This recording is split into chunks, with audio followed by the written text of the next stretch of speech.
For 17 years, Palestinian Raja'i Khatib has been reporting on his home city, Jerusalem.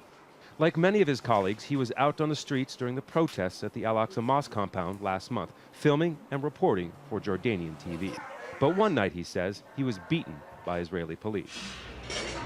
He says they singled him out just after he filmed the removal of the controversial Israeli metal detectors on the edge of the compound.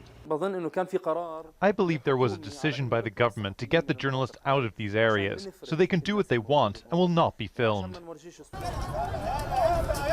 The Foreign Press Association in Israel submitted a petition to the Israeli Supreme Court this week, challenging police action against journalists.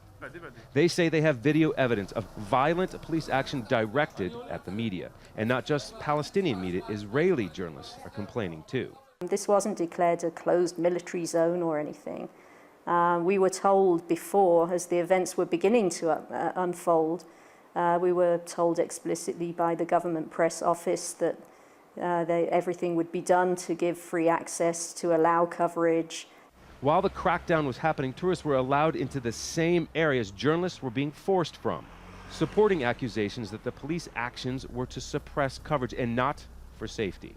This leads into the Aqsa Mosque compound, where a lot of that media crackdown took place. We reached out to the Prime Minister's office, the Israeli police, and the government press office. All declined to comment on this issue. The Association of Civil Rights in Israel has also submitted a petition to the Supreme Court.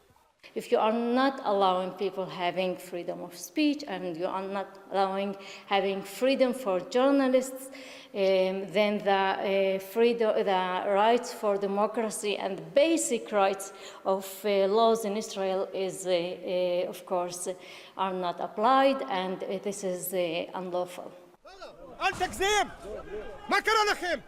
More than being illegal, Raja'i thinks these actions dilute Israel's democracy.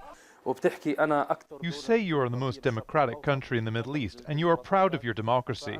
I believe with this behavior, you prove the opposite. But this has not deterred Raja'i from doing his job. In fact, the day after he was attacked, he went out to continue with his coverage on crutches. Scott Heidler, Al Jazeera, occupied East Jerusalem.